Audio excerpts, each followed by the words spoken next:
Well, welcome everyone to another edition of Techno Brew. This week we've got the pleasure of speaking with Simon Monaghan from AXISolutions. Simon, welcome to the show. How are you? Good, thank you. And you pronounced my surname really well, so thanks for that. I've had Simon Montague, I've had Simon Monaghan, which wasn't too flattering. So yeah, it was nice to hear it done properly. Thanks. Excellent.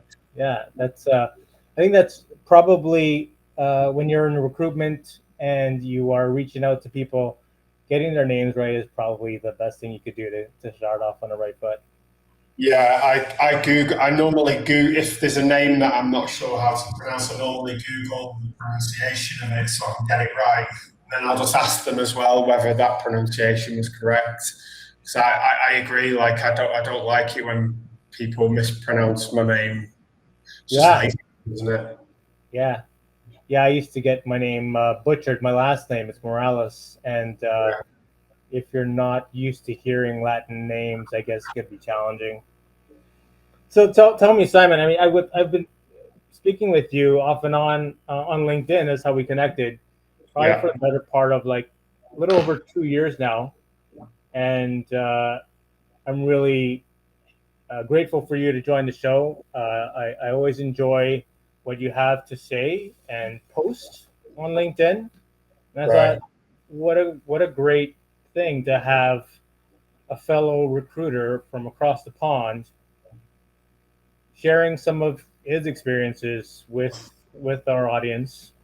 We're both in tech, different, varying, different, I guess, subsectors of tech. You're more on the correct me if I'm wrong, on more the development side, like Java script. That is my specialty, but yeah, I'm happy to work in JavaScript as well, and I do things like DevOps and test sometimes, project managers. As long as it's got that link to the development environment, that's my sweet spot. And what's your specialty? Yeah, we are really, I guess, on the value engineering side, so data scientists, cloud engineers. Yeah, I've done a few consultants that are kind of techno-functional consultants that can work at all levels of the organization, but really comfortable in the weeds with boots on the ground. So, and then occasionally on the developers as well. So but that's not our area of expertise. It's not where we normally play. So it looks like you and I kind of we have a good balance going on in terms of our overall. Yeah, absolutely. Yeah. So you're based out of France, right? But you're British. You're expat, I guess. Yes. Yeah. So I moved here I started on Choose in February 2020, and then imagine that starting your own business, and then the first lockdown gets announced in the UK for COVID, and none of your clients are hiring, and you're like, oh my God, what am I going to do? And my wife, who's French, we were kind of back and forth between France and England before that, every maybe 4 weeks. So we realised when they announced the first lockdown in England that we probably were not going to see each other for 6 months.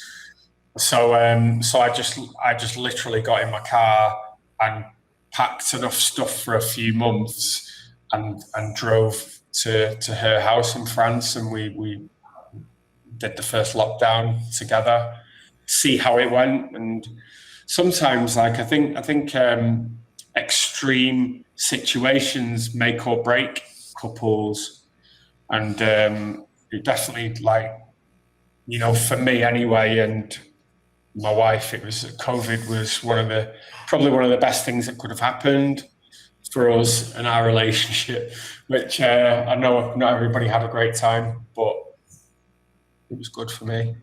Yeah, no, here, same here. My wife and I've always worked from home. My wife was always going into the office, and then when COVID hit, we were all of a sudden, in the science experiment, like rats in a cage, and yeah, the fact that we were able to get through that and happily coexist and work side by side was incredible.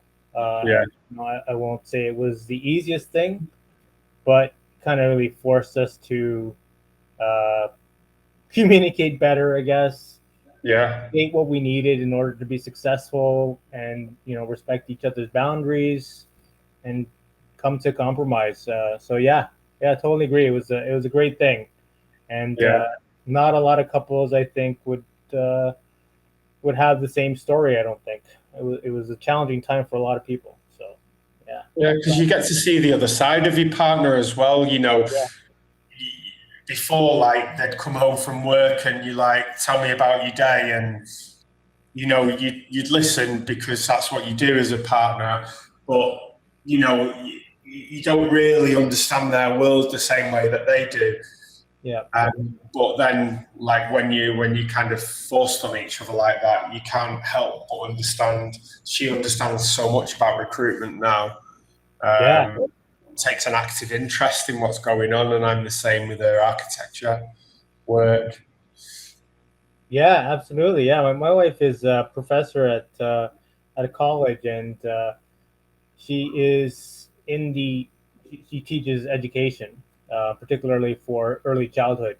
And so Right. I felt like it was a crash course for me over the last 3 years. Really, in depth study, and I could probably deliver some of her classes for her, which is kind of funny. I think respect level just goes up as well because you Oh know yeah, what you're dealing with on a day-to-day basis, and you can kind of empathize with every situation now. So yeah, yeah, it's pretty cool. pretty cool indeed. How'd you come up with the name Odd Shoes? My wife.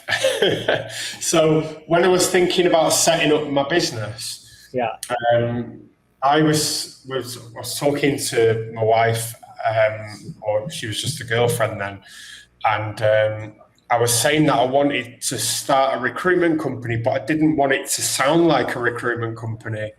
The typical, like, over here we've got one called Michael Page. This Hayes, there's all the standard sort of partnership-based recruitment names.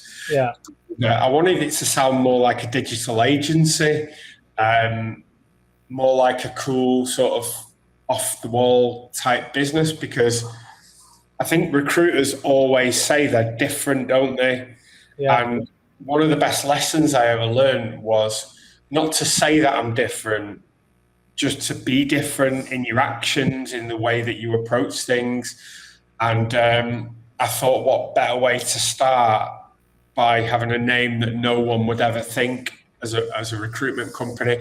So I was trying to think of all these cool names. And then my wife was like traveling somewhere for work, and she sent me a picture of a pair of odd shoes.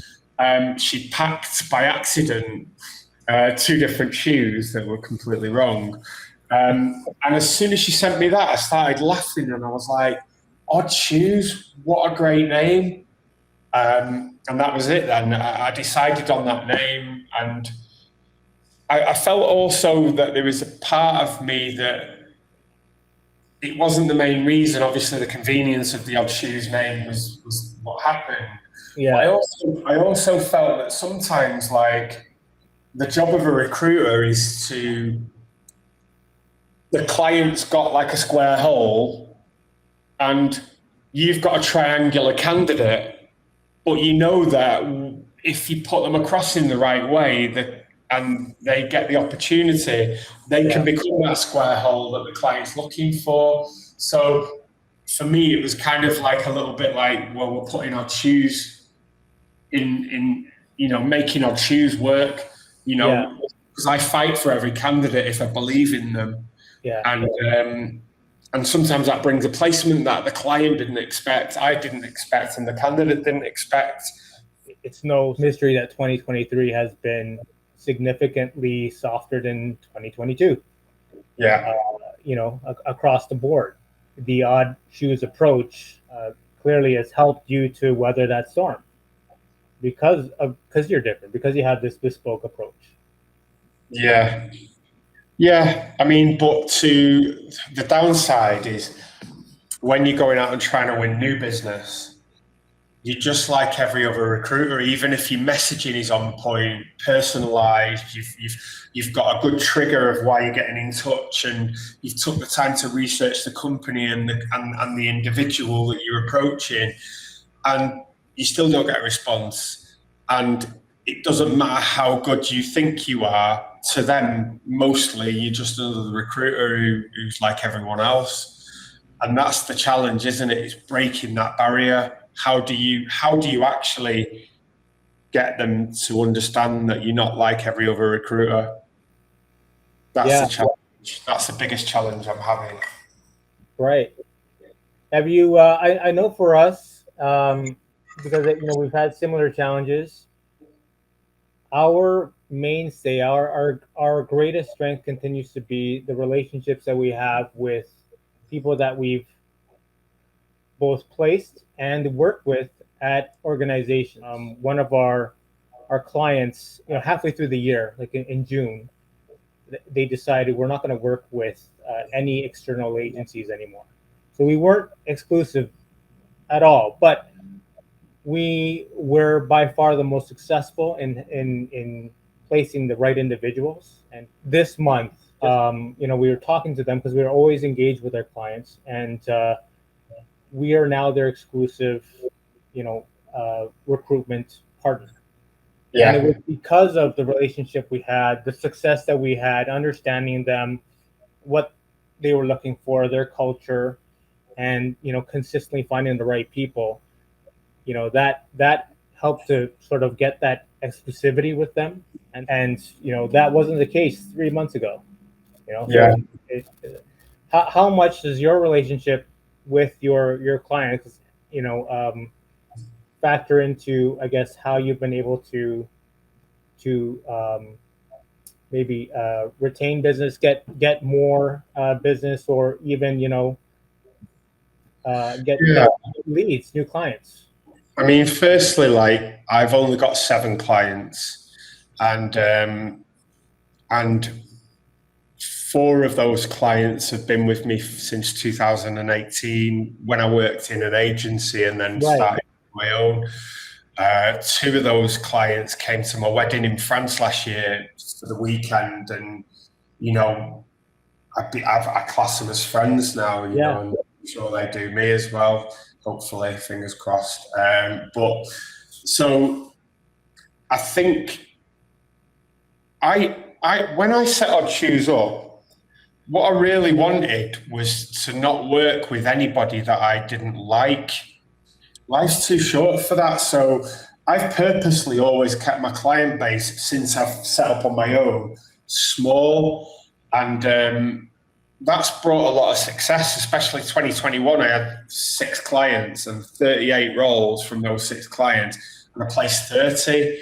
And most of those, I think 5 of those, were exclusive clients.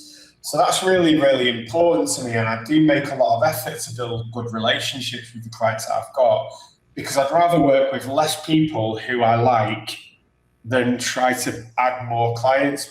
But then 2023 happened, and this year I've had 15 roles. I've placed 14 of those, so that's the best return on roles to placements I've ever had. 90% of my candidates are being interviewed now, which is the best I've ever had. My average fee is higher than it's ever been, not on the American level, of course, but for England, it's like 12,000-13,000 per placement. So all of those things, I'm literally like a Ferrari now. Yeah. Sitting in the garage with not enough roles.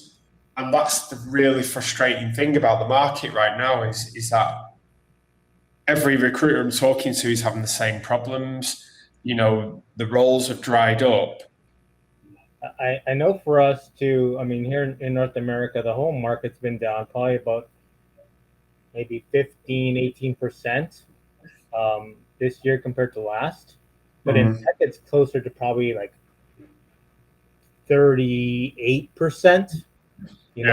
And we really felt that too. We had a drop of probably about maybe 30% overall, and Yeah. that's a significant hit. So um, especially when you've got a team of about maybe 10 recruiters working with you, that's Oh yeah. everybody's feeling the crunch. And this is the quandary that I'm in now, because I want to just stay working with 7 companies and maybe add the odd one here and there if I deem them to be good enough to work with. But I'm in the mindset now where I've got to be less choosy. I've got to, if a client that's maybe not at the level that I would like them to be comes, I'm going to have to work with them because it's a financial necessity. You can turn an average client into a great client. I've done that so many times now. But ideally, you don't want that. You just want a great client in the beginning, don't you? So you Yeah, can kind of do what you do, they do what they do, and you make a great team. So yeah, it's just a bit frustrating at the minute, I guess. And I was talking to a guy the other day, a recruiter who's got his own business. He's been doing it 19 years, and he's done tech recruitment through 2 recessions and COVID. And he said that the last 6 months have been the hardest he's ever had in recruitment, to the point where he might even consider giving up on it and doing something else, which is so hard to hear. I've been in recruitment for the last 3 years. I'm a marketing guy through and through from the telecom technology space. Yeah. But the team I work with, they've been in recruitment for 20 some years. And Yeah. they also said this is the worst they remember it being in their 20 some year span of being in recruitment. It's reassuring to hear that, because and every time somebody says this, it's reassuring, but at the Yeah, same time, it's also scary because yeah, I'm thinking, is it actually the economy that's causing this? Or is it that people are waiting to see what happens with AI? Or is it that AI now is good enough to do what junior developers do, which is why I'm seeing a massive drop in junior developers being hired? And they're actually thinking, well, AI is going to get better.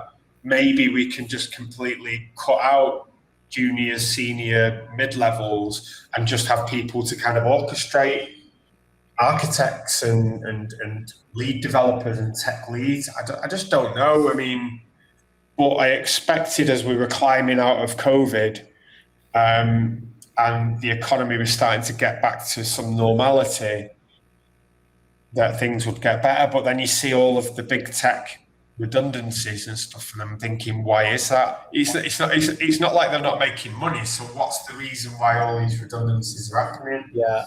I've been having these conversations as well, and typically Yeah, speaking, the global economy moves through recessions pretty well, and we the UK, Europe and North America tends to weather them much better. However, because of the psychological effect of knowing that you are either approaching or within or you know maybe coming out of a recession, the preemptive freeze of on spending, yeah, and that only serves to prolong and exacerbate the situation for everyone. yeah. So the psychological impact really can't be discounted when it comes to the overall effect of a slow economy, and it really sucks for small medium enterprises that like yours and ours, because Yeah, that's where we proudly sit, I think. yeah, definitely. Yeah, and this whole generative AI, I don't think it's up to snuff in terms of the code. I've heard it getting lazier and lazier and more Yeah, errors in the code that uh, these language models are producing. yeah, So just the effort that's required from developers to actually go in and review and correct um, at this point doesn't make it worth, going the generative AI route with respect to coding. I mean, I think it'll eventually get there. But when Ep5 comes out, like, how much of a difference is that going to be? Because you saw the difference between 3 and 4. Yeah. So what happens when 5 comes out, like, which obviously is going to happen at some point. Yeah. And beyond, in recruitment, there's lots of different things that come out and happen and change. And you just got to be resilient and kind of embrace it, really, haven't you? Yeah, and I think the overwhelming response to that is that, I think the human element, the thing that you deliver so well and that we try to deliver so well, that won't ever be accomplished by AI. AI is simply going to speed up the process in terms of you getting in front of the better candidates and, working more efficiently. But your skill set, your ability to build relationships and to communicate, your adaptability, problem solving, your business acumen, that is going to be innately Simon Monaghan's, and nothing that can be replicated by AI.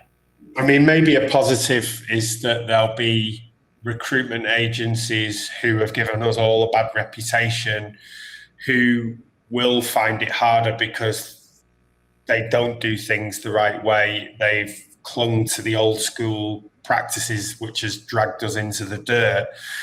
So if this kind of culls the weakest from the herd, then that's not necessarily a bad thing for recruitment in general. With that in mind, I love what your content speaks to, and it's all about advocating for not only your client but for your candidate. We are always advocating for our candidates to get the best possible compensation, because if we don't, they're going to be a flight risk for some other organization to poach them.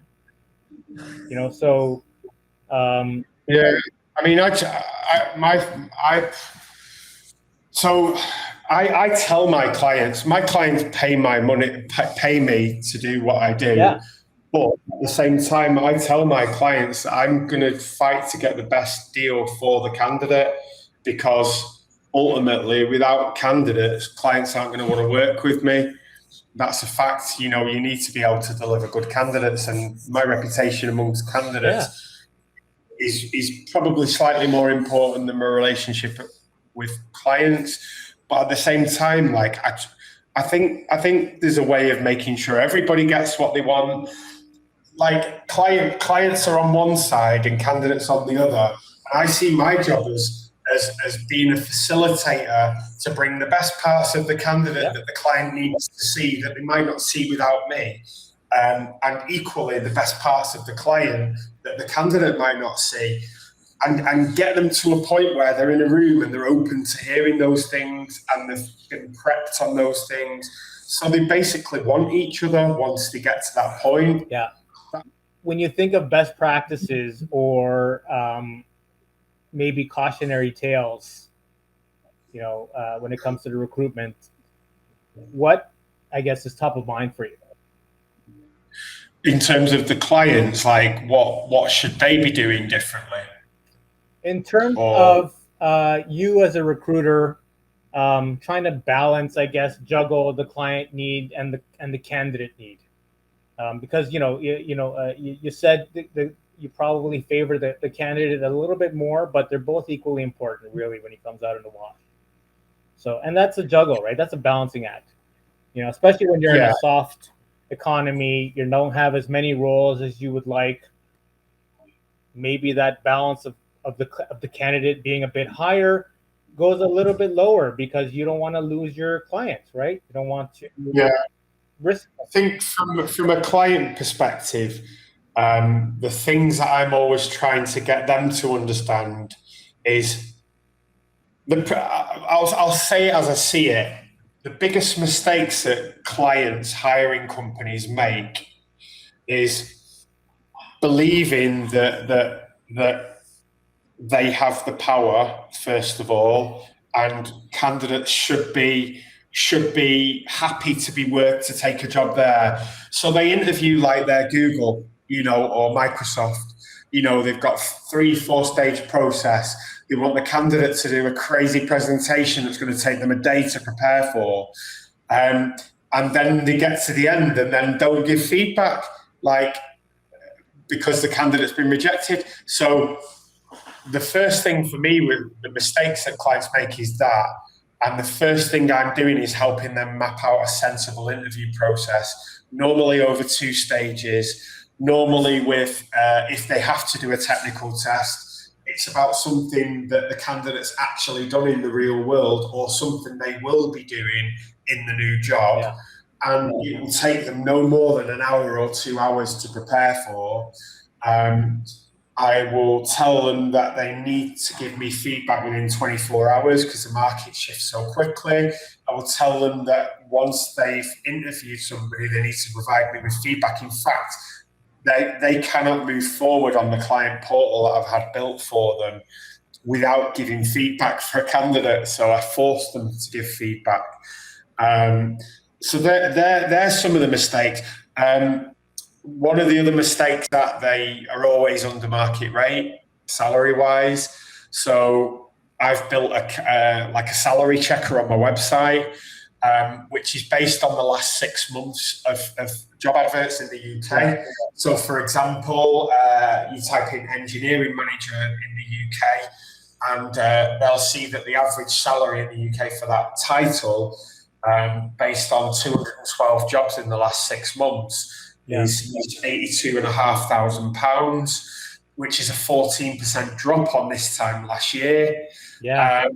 They need to know that information, because if they come to me and say, we're looking for an engineering manager, we're happy to pay 70, I'm going to give them that information. I'm going to take them to my salary checker and show them physically that they're way under. And then when they can't give the salary higher, then I need them to give me other things that are going to really help me. Because just because a company's under market rate doesn't necessarily mean that the role is bad. Yeah. I've got one client who's got the best tech stack of any client that I've ever worked with. They care only about learning and development. They'll fund all the Microsoft certifications. They'll put you through it. They'll give you time. You'll get 1 to 3 greenfield projects per year, big cloud-based, large-scale, complex stuff. Yeah. So it's a dream. It's a dream for any tech person who wants a job, but they pay probably 5 to 10 grand under the market rate. Does that make it a bad role? I don't think it does. I think there's a lot more to a job than just salary. Yeah. And it's up to me to understand for me, there's so many different facets that go into choosing a new job. And a client needs to understand that. And if they're weak in one area, they need to strengthen in another. So I score all of my clients on about 10 different areas. I give them a score. It could be out of 10 or it could be out of 5, depending on the area that's least important or least needed. And then if they've got a really low score, I'll go back to the client. I'll say, look, I can't prioritize your role right now because you've got such a low score. And how I prioritize is when I'm spending time headhunting, I'm looking at each one of my clients and going, right, who's the highest scoring client? And I'm going to spend my spare headhunting time on that client because that client has got the highest probability of placing because they offer the best overall company package, tech stack, projects, management, all of those things that candidates want. I guess I've gone off track now. No, it's really great insight on how you prioritize, I guess, your activity as well, how you divvy your time. That's important as well, right? That's really critical, and it makes me think about, the emphasis seems to be really on a positive culture. You're helping to translate that to your candidates. My client is, committed to providing you feedback within 24 hours. They may not be the highest paying, company out there, but their benefits and what they offer in terms of learning development are really, you know, And uh, and sincere and proven time and and time again. if the candidate thinks about the bigger picture of their career rather than what they can get right now, Yeah, you go to a company like that, working with the clients that they're working with, the projects, within 3 years, you can go and work at somewhere like Microsoft with that skill set. yeah, And you could probably earn maybe 30, 40,000 more than you wanted at my client in just 2 or 3 years. I've had candidates take a job at a client that maybe isn't the best in certain areas, and then they've gone to take a job at Microsoft off the back of it.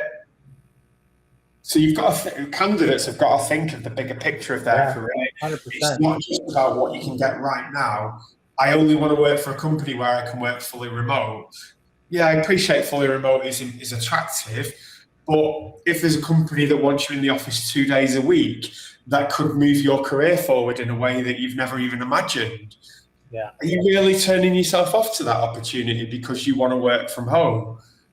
I think that's crazy, personally. I think you've got to look at each role, look at what's important to you, and then grade each role on how it meets all of those expectations and get a wider picture of what that role is rather than just going, oh, it doesn't have remote, I'm not going to take it. And it's like me saying to a client, a potential client, oh, you're only paying 18% and I normally take 20, but everything else is amazing. But yeah, I'm gonna say no because you will only pay 18% because that's your limit that's been given to you.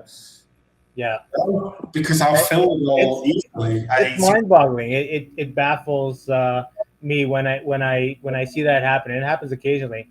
My wife, for example, she left the organization she was with to go work at this college.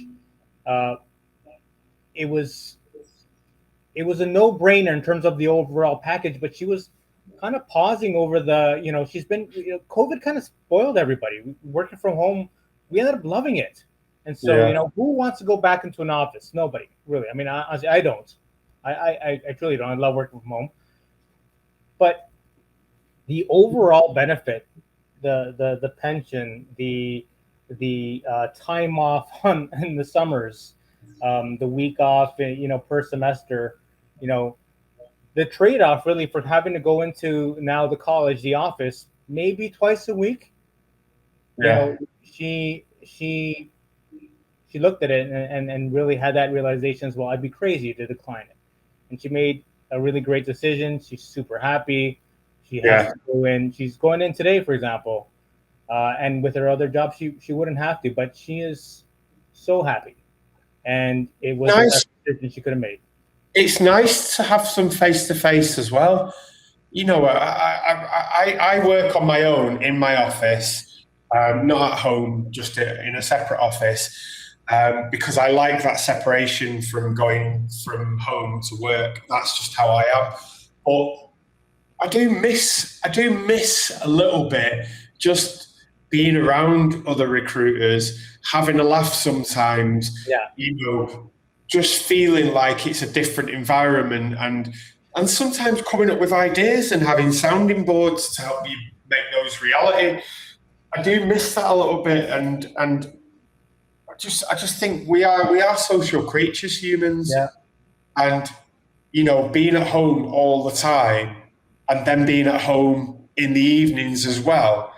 I don't know. I mean, for me, I think I'd find it difficult, but You you know know what what? helps me is my dog. I don't know if you just saw her right now, but we've got this mixed breed, from a flying reserve up north in northern Canada, Yeah, and she is everything. It's hilarious. What are you guys doing on the weekend? We get often from our friends. We're gonna be with our dog. We're gonna be, training. We're gonna be doing this. Like, I swear, it is amazing. yeah, Um, so yeah, I find other things, but definitely, yeah, it. I do remember, the camaraderie of being in the office, yeah, but I've found different things to fill my time with. But yeah, yeah, that sounds like a horrible life to be sitting really in an office and then sitting, in the kitchen or in the living room for the entire day. That's that's definitely not the way to be. So I've got two dogs sat over there now, two Yeah. French bulldogs. And last year there was a client discovery call that I was due to do, and within 2 minutes of me getting on that call, my older dog Rooney basically like was sick and diarrhea everywhere, all over my office, and I never let the client. Well, no, actually, I did tell the client what had happened, Yeah. but I said, "Let's just carry on." And I was sat there for 55 minutes with the smell of diarrhea in my nostrils. And I ended up winning the client, and I don't know how I managed it because I was nearly sick about 4 times. But our dog's lovely, apart from that. Yeah, that was crazy. Yeah, absolutely. You don't get that in an office. Well, Simon, thank you so much for your time. It's been a real pleasure, and I can't wait to have another conversation with you. If a potential client wants to reach out to you or candidates, what's the best way for them to reach you? Yeah, just LinkedIn or email me at simon@oddshoes.net. But if they do, it'll be pretty cool. Yeah, that'd be awesome. I want to hear about Let's make it. it a target then. Let's make it a goal. Right. If you do have a masterclass, please let me know. I'll be the first to sign up for it. And Thanks, Carlos. I wish you the very best, sir. Thank you so much. You too, mate. Take it easy. Yeah, you too. See ya. Cheers. Bye bye.